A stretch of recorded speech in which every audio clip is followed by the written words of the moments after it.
السلام علیکم ورحمۃ اللہ۔ الحمد للہ رب العالمین وصلی اللہ علی النبی العربی وعلی آلہ واصحابہ اجمعین وسلم تسلیما۔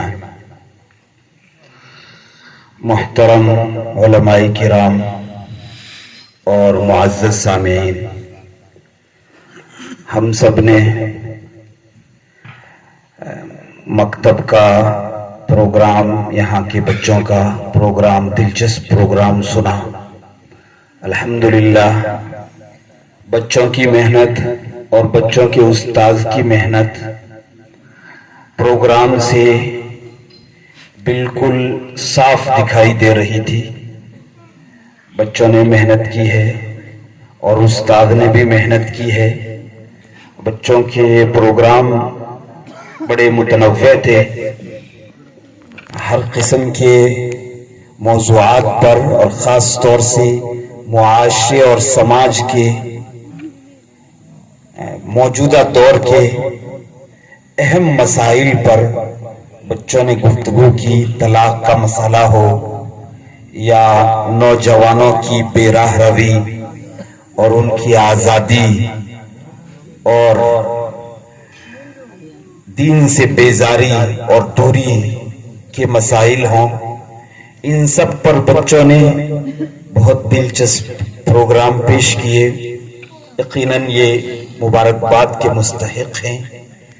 اللہ تعالی قبول فرمائے بچوں کو بھی اور ہم سب کو بھی سیکھنے کی توفیق عطا فرمائے، خاص طور سے نوجوانوں کو جو بے راہ رو ہو رہے ہیں، اسلام کے طریقے سے، بزرگوں کے طریقے سے، اسلاف کی راہوں سے ہٹتے جا رہے ہیں۔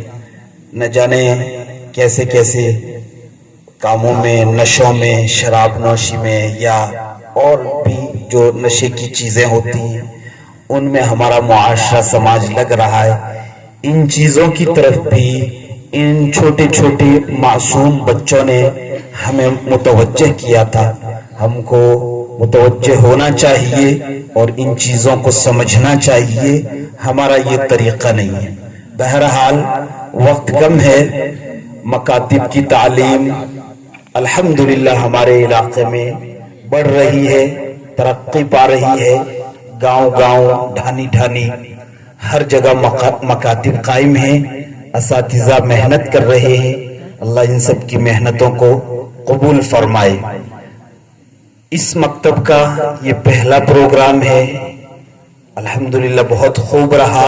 اللہ مزید ترقیات سے نوازے اور اس مکتب کی سعادت اور اس محلے کی سعادت، سندھی نگر بلکہ ہمارے پورے علاقے کی سعادت کی بات ہے کہ ہمارے درمیان دارالعلوم دیوبند وقف کے ایک بہت ہی قابل اور نہایت جید عالم دین، مفتی اور بہت ہی باکمال شخصیت، اگرچہ جوان سال ہے، نو عمر ہیں، مگر آپ کی قابلیت اور پختگی علم یہ شہادت دیتی ہے کہ آپ نو عمر یا جوان نہیں ہیں۔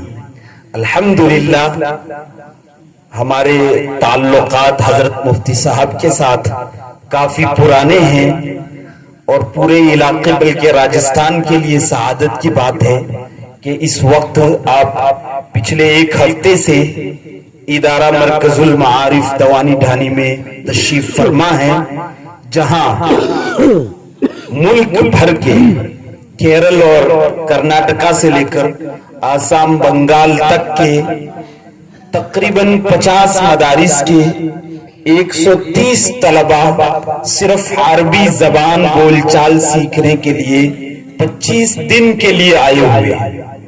اس میں مختلف جگہوں سے بڑے جید اور قابل علماء کرام ٹریننگ دینے کے لیے، بچوں کو، طلبہ کو سکھانے کے لیے تشریف لائے ہیں۔ دارالعلوم دیوبند وقف سے حضرت مفتی صاحب تشریف لائے ہیں۔ اسی طرح جامعہ تعلیم الدین ڈابھیل کے بھی ایک استاد تشریف فرمائے ہمارے یہاں، یعنی ادارہ مرکز المعارف میں۔ دارالعلوم کنتھاریا سے ایک استاد، اور بھی ملک کے کئی مدارس سے اساتذہ بھی آئے ہیں، اور کئی یعنی 130 طلبہ.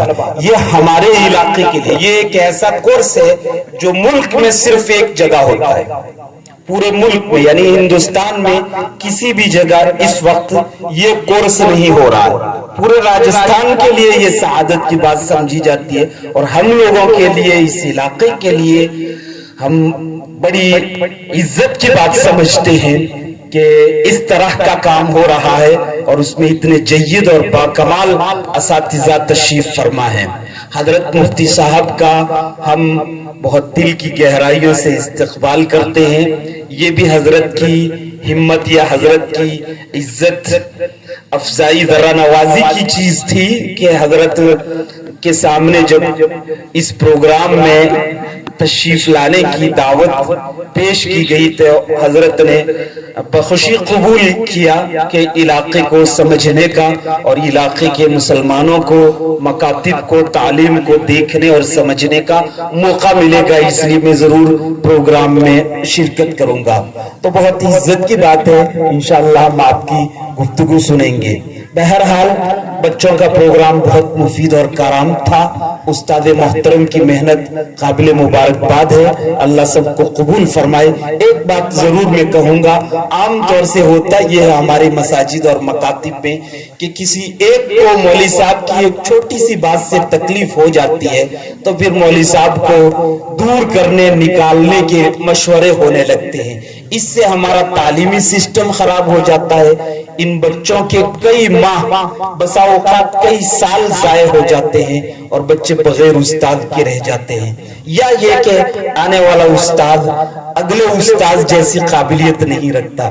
ان چیزوں کو ہم سب کو برداشت کرنا چاہیے. چھوٹی موٹی باتیں ہر انسان سے ہوتی ہے، اس دنیا میں کچھ بھی ہماری مرضی کے مطابق نہیں ہوتا، جو اللہ کرتا ہے وہ ہوتا ہے. ایسی چیزوں کو ضرور ہمیں برداشت کرنا چاہیے، اور تمام اساتذہ کو، ہمارے ائمہ کو ہمیں خود لے کے چلنا ہوگا. اسی سے کام دین کا، تعلیم کا آگے بڑھے گا اور ترقی پائے گا. وما توفیق الا باللہ.